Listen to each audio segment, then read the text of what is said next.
We don't want him to wear the shame blanket. We want him to feel guilt. What he did was wrong. But shame means he's a bad person, and addiction was the bad thing, not the person.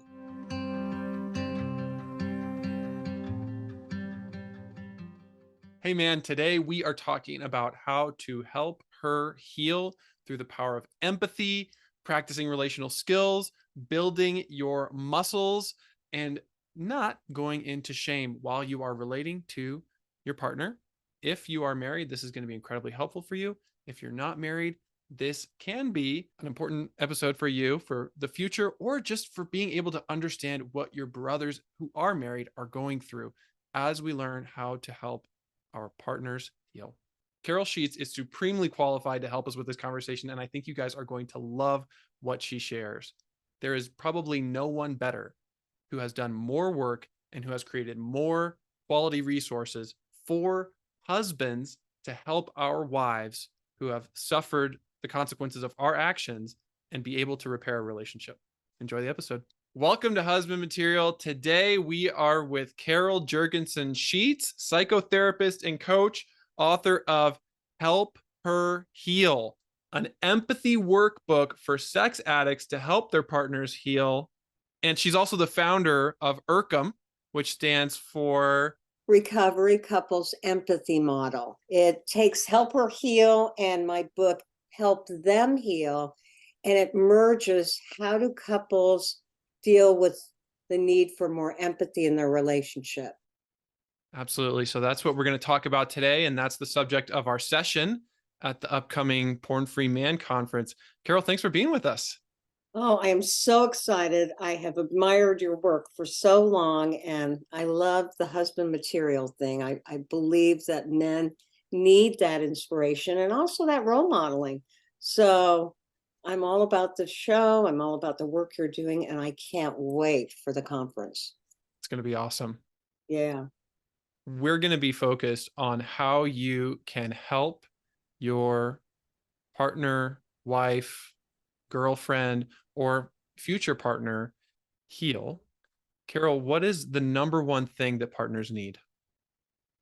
Well, they need safety and they need stabilization. And to be able to have that, they need to know that their spouse, boyfriend, whatever, is really feeling remorse, wants to make her feel safe, and is going to go the extra mile to do that. After all, he caused this crisis, and he's going to do what it takes to help her heal. And so many guys want to be that safe container, and yet we struggle and we so often make things worse unintentionally. Mhm. I would agree with that. And that's because oftentimes men don't have the relational skills they need to begin with. They weren't taught them, it's not their fault, but they weren't taught those skills. And then when discovery occurs, or a slip or a relapse, they go right into guilt and then shame. And that prevents them from leaning into their wives. And so what I teach men to do is to practice those relational skills and empathy, even if she's pushing him away. Drew, that oftentimes women will be especially hard and critical because they don't want to get duped again. And they can't even believe the changes that they're seeing. And so they actually spend time keeping him away and being very angry. And what does that do to a coupleship? Well, understandably, it makes him want to back down. But that's a natural response on her part. She's just making sure she can be in a safe place to not get duped again. And what I believe about partners and partner sensitivity and husband material is that truly it's all about the partner. We all have to help her feel safe again. And that is an arduous task. Yeah, it's one thing to talk about it, it's another thing to actually do it. Mm-hmm. Mm-hmm.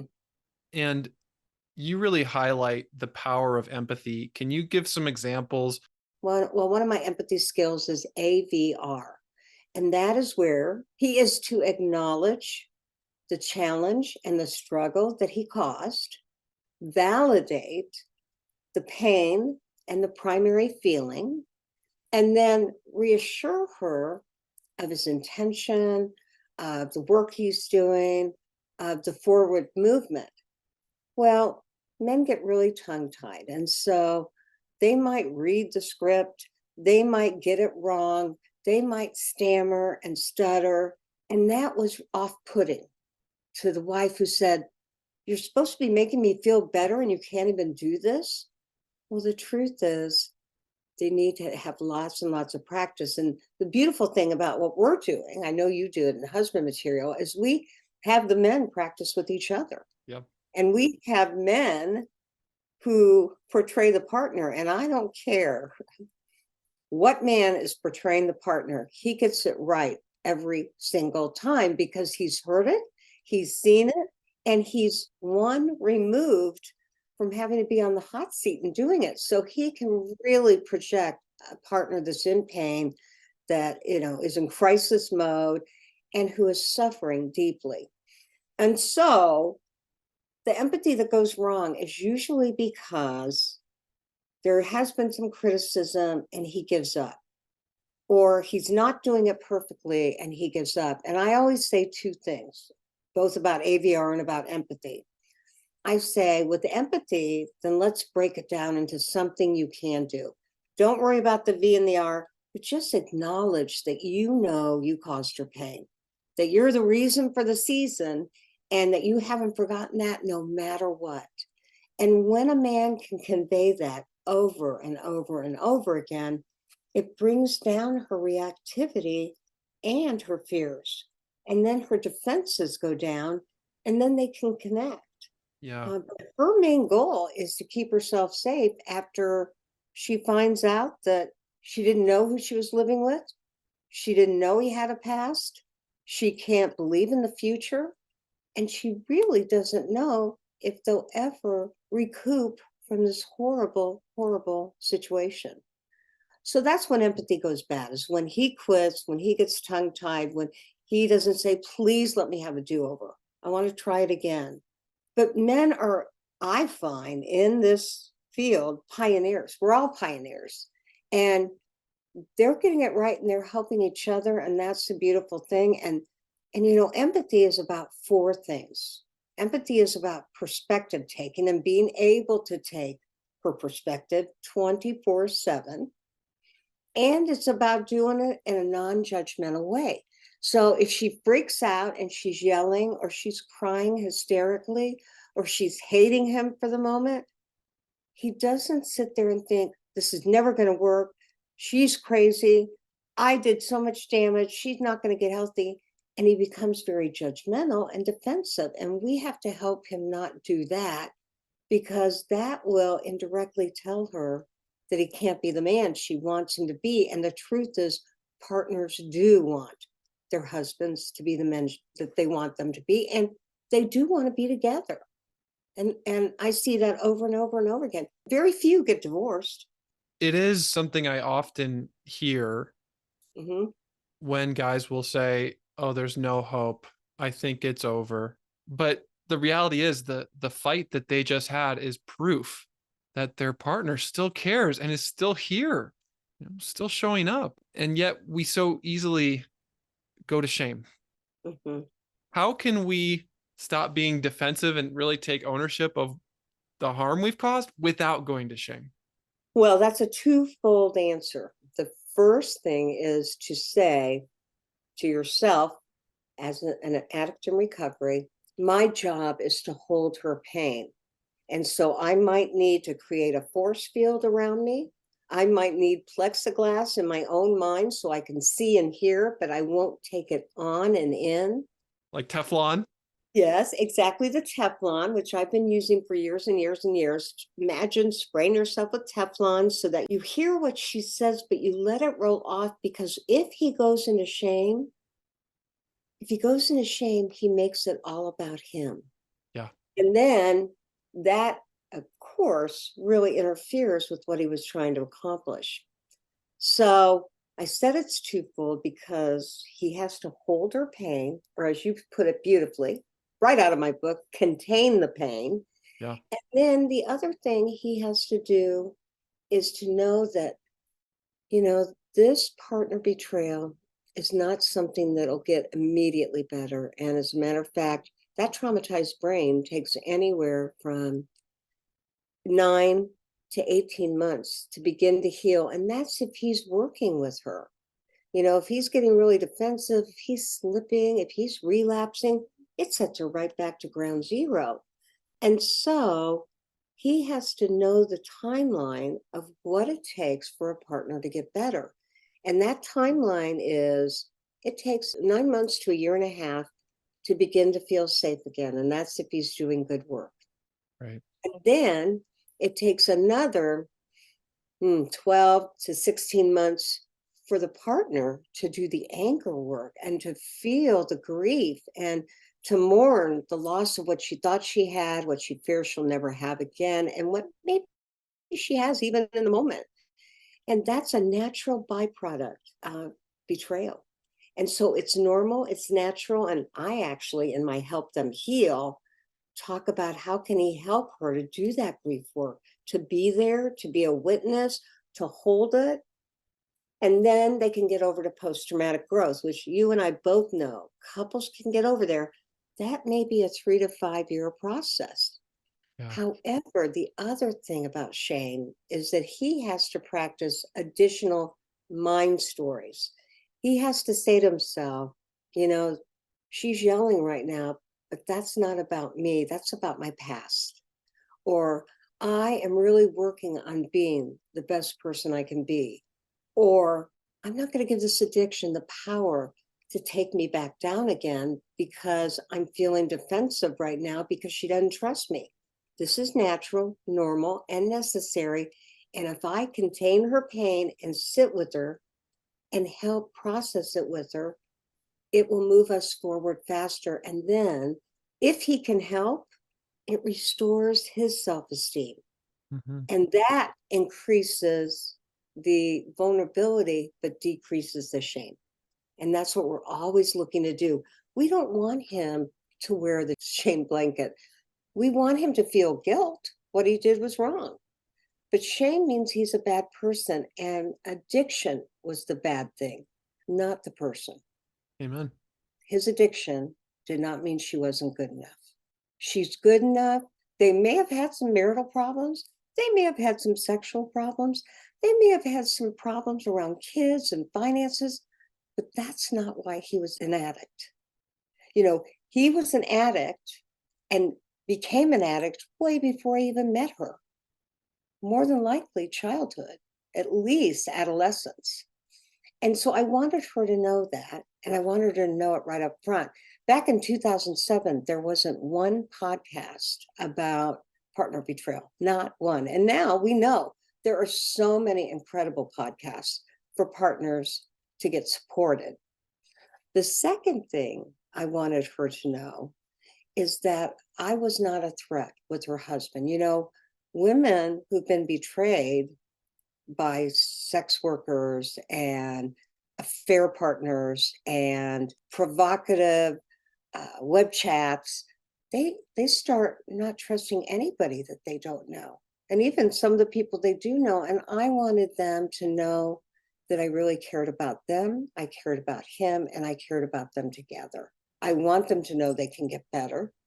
I want him to know that he can help her to get better. And when you can nurture a relationship, teach them relational skills as easy as knees to knees, reflective listening, look at the left eye, the window to the soul, and don't say anything as a man. Reflectively listen to what she's saying and repeat it back verbatim. That reflective listening exercise might seem simple and redundant, but oh, it is not. It is really challenging. And if you've never done it, practice with some of the guys you're connected to, or even with your spouse, and just try to use the exact words the other person is using. So difficult, especially when there's so much conflict and history in that relationship. Hmm. I mean, we really need to get our reps in. We need to build this muscle. Right. I work out every day, don't you? Yeah, well, I try.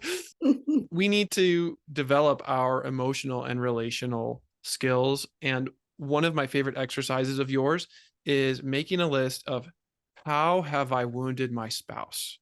Hmm. Yeah, there's two in the beginning of Help or Heal. One is, how did I wound my spouse? And they are to come up with 25 ways. And so they may need to look at, how did I wound her emotionally? How did I wound her physically? How did I compromise her safety, her health? How did I wound her self-esteem? How did I wound her community? Because, once a spouse has been betrayed, she goes to that grocery store and she doesn't know who knows. And she doesn't know who may have participated in the affair, in the betrayal. So everything about her is shaken. And the worst thing is that oftentimes she wonders where God was. And she thinks, how could God have let this happen to me? Was it because I did this? Was it because I snuck out of the house when I was a teenager?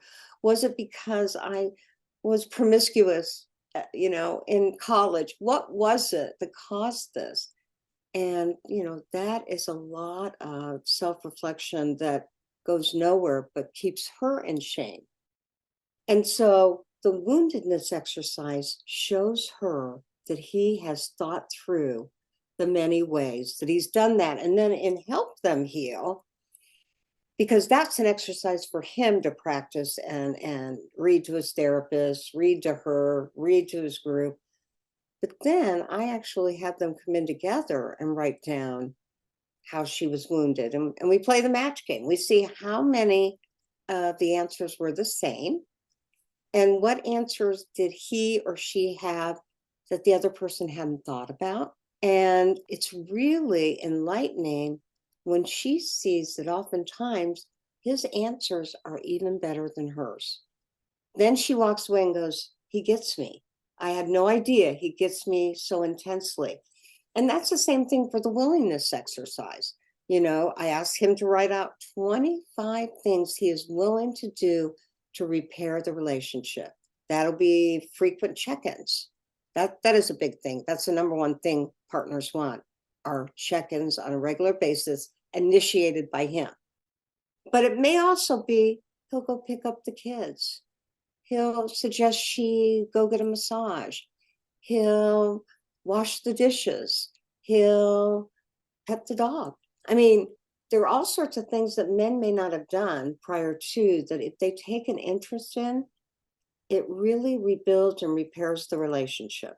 But regardless, I ask them from the get-go, I know this seems incomprehensible, and you don't know because you don't know the truth yet, and you don't know if his actions will be consistent.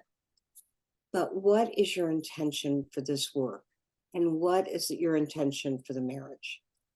And, more oftentimes than not, there's a contingency for her. And that may look like, well, if he does his work and follows his recovery tools and makes a consistent effort to be relational and be in good recovery, I will continue to work on our marriage. That's a beautiful intention statement. She has every right to be hesitant. And then for him, who's in the doghouse, who's filled with shame in the first session, he just says, I'll do whatever it takes to build that trust and to get her to love me again. And even if she can't, I'll understand and I'll make her life as happy as I can until she decides she wants something else. And so those intention statements are powerful, as is for the work, just asking clients individually, what do you want for this work? And then they have to say out loud, I want you to put us back together if it's possible. And that's a cold chill moment when they're admitting that vulnerability and giving you that trust. So obviously, it's incredibly powerful to do this with Carol or someone who's trained in ERCEM or APSATs. And also, you're going to get a chance to do a little bit of this work at the upcoming conference with us. If you come to our session, Carol's going to lead us through AVR and some other awesome exercises that will not be shaming, that will Mm-mm. be empowering and practicing these relational skills. Yes, as well as building that anti-shame muscle so that they can stand strong and appreciate their own work, even if it's not perfect and even if it takes a long time. You've got to have that appreciation for what you're doing individually and as a couple, because what you appreciate appreciates. And I can't wait to give new exercises to the guys because I'll tell you, I think I did tell you this, Drew. I teach this to professionals so they can teach it to their clients. And my professionals have a hard time with it. And it is a hard tool, but once you learn it, it makes all the difference in the world. But if it's hard for professionals, it's going to be hard for people that are experiencing relational and sex addiction recovery. But they do a better job of it, believe it or not. Well, it's so validating to hear you say that it's hard even for the professionals, because some of us are feeling like, gosh, this is so difficult. I don't know if I can do this. Or maybe thinking there's something wrong with me because it's been years and we're still getting into the same old stuck places. But to do that requires validation of her. And that's not the first place somebody goes when they're feeling so responsible for somebody's pain. Yeah. So, some examples of some scenarios that we practice at Husband Material and maybe we'll practice at the conference are being hit with comment like, you never loved me. You went back to porn, didn't you? There's more that you haven't told me about. I can't believe you. I don't think you really want to stay married to me. Things like that. When that type of energy comes at us, we naturally freeze. Um, Mm-hmm. and it's so hard to get out of my world and into that perspective taking of wondering about, okay, what's she experiencing? What's underneath that? So, the most powerful thing a man who's in that situation, who's really doing a great job, but understandably, she's having a hard time believing it. The most powerful thing he can do is to remind her that he knows he caused the pain and that he hasn't forgotten, and that he knows that it will take a long time to repair, and he's going to be with her doing everything he can to rebuild the marriage. Mhm. And when he does that, even if she says, yeah, right, she walks away feeling more at ease, feeling more grounded, and secretly smiling because she's hoping it's true. She may have just said some really hurtful things, but women tell me, oh my gosh, he said exactly what I wanted to hear. And I say, did you tell him? No, I didn't tell him. Why should I be a cheerleader for something he should have always done? And I say, because we're all human and we need to know that we're making a difference. And she'll look at me and she'll say, okay, I'll work on that. I will work on that. And I mean, she does. She ends up working on it, but she's got to be encouraged to give him a little bit more positive regard. And noticing the small victories. Hmm. And they need to be finding something that they can do together that gives the world a little bit of purpose, whether it's working at the Humane Society or doing the church charity food bank, or reading at their son or grandson's elementary school, even if it's not in his class. It's something they can do together to begin to build their connection muscle. And that's mandatory. And I have them do that by at least week 8. And here I'm saying this takes 3 to 5 years, but by week 8, I'm saying, I want you to try some new things that you would have liked to have done before all this addiction took place. I want them to be forward thinking. And I push them and I stretch them out of their comfort zone. That's definitely what I do with the men. because this stuff isn't easy and it's not natural. And there's a part of them that doesn't want to be vulnerable because they hurt so badly for how they've hurt. And we all know hurt people hurt. Well, we're undoing that. We're saying, no, you hurt someone. Now you be the rock, the strength, and the place she can go to find safety. Mhm. And that seems like such an oxymoron. And that's what we teach. Yeah. How would you adjust this message for a man whose wife seems very closed off to any idea of doing some of this work together?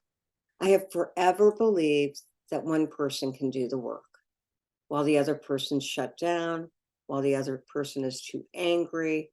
One person can do the work. So that's where I would really coach the addict to do the next right thing, even if it's not well received. I worked with a man and his wife, they didn't go on a vacation for the first 5 years after discovery. He wasn't in the house. They didn't go on vacation. She basically wouldn't let him talk to his daughters and one of his sons. I mean, there was so much conflict, anger, tension, probably hatred. And you know what that man did? He read more trauma books on partner betrayal than I have in my library. He could have taught the course.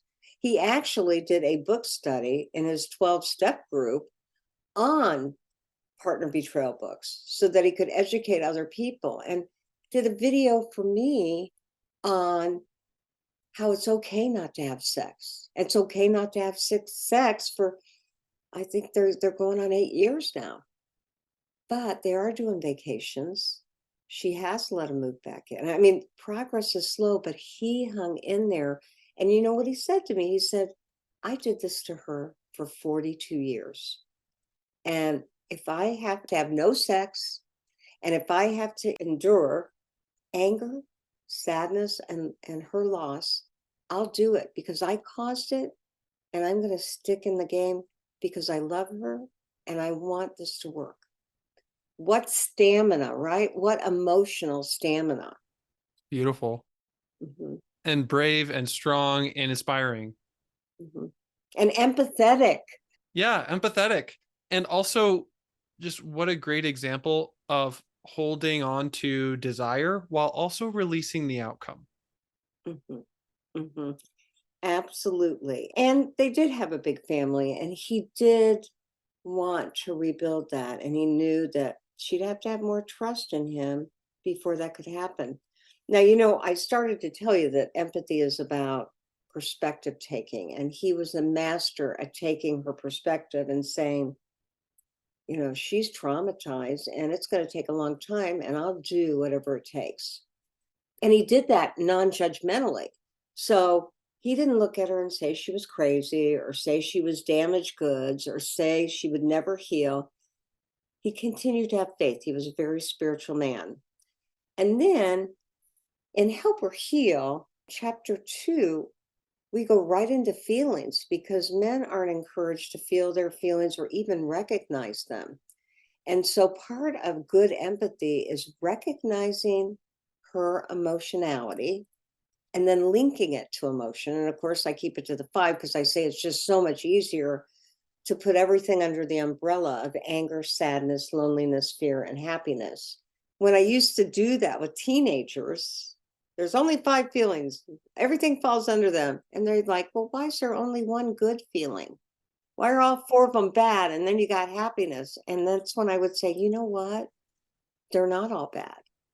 They're natural and normal. And as a matter of fact, anger, if dealt in a healthy way, will motivate somebody to build a house, save money, get a separation.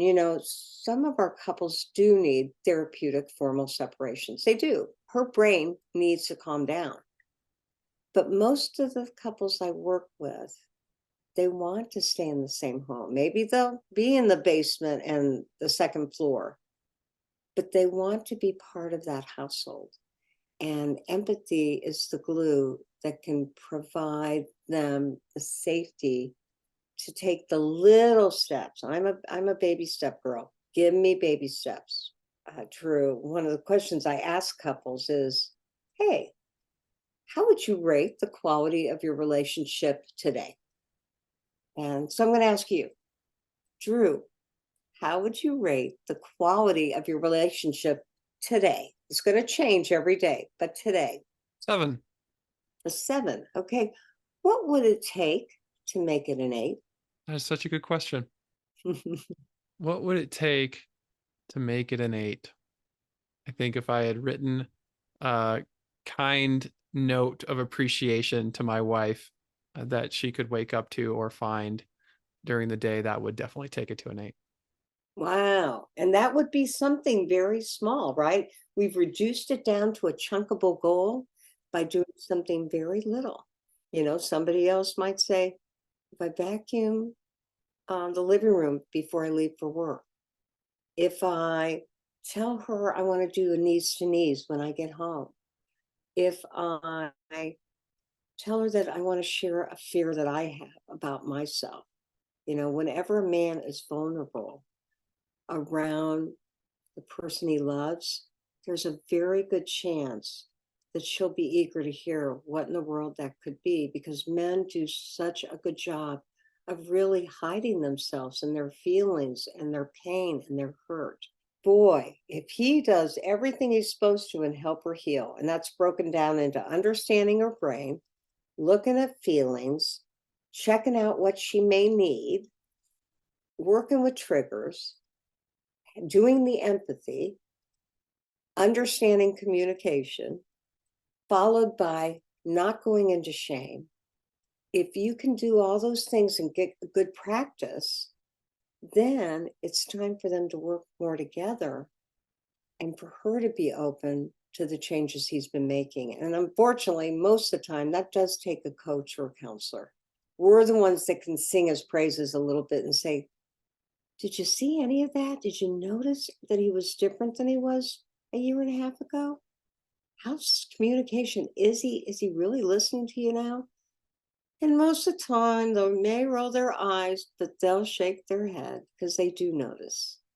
They're just scared again that if they're too kind, he'll get complacent and he'll quit.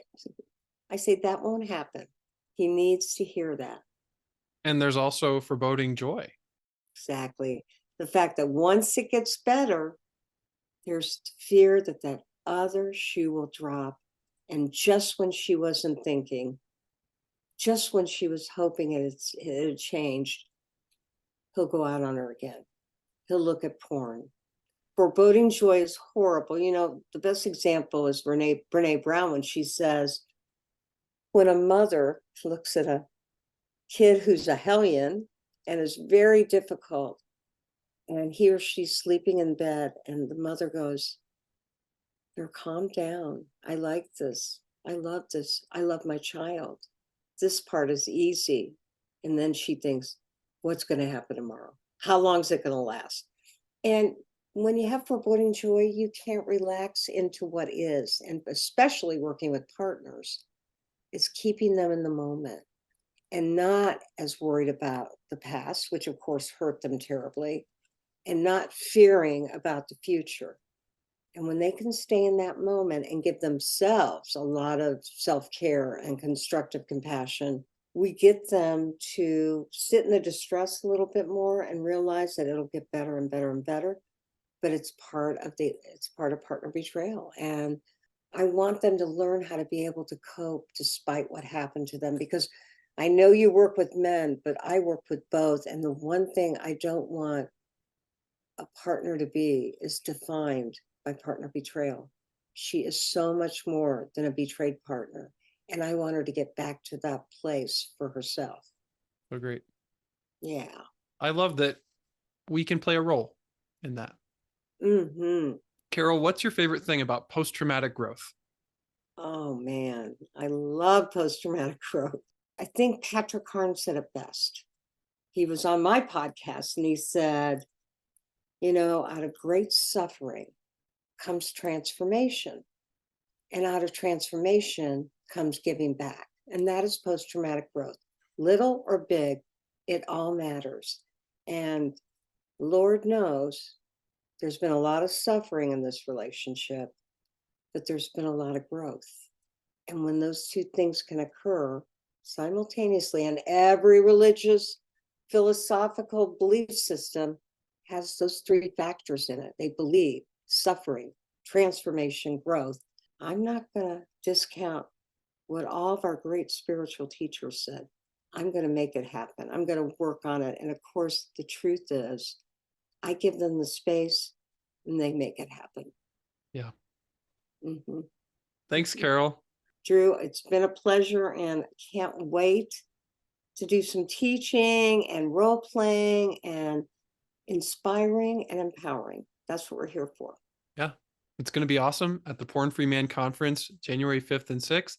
And if you would like to connect with Carol and get some of her resources, including Help Her Heal, then go down to the links in the show notes and you'll find everything there. Guys, always remember, you are God's beloved son. In you, he is well pleased.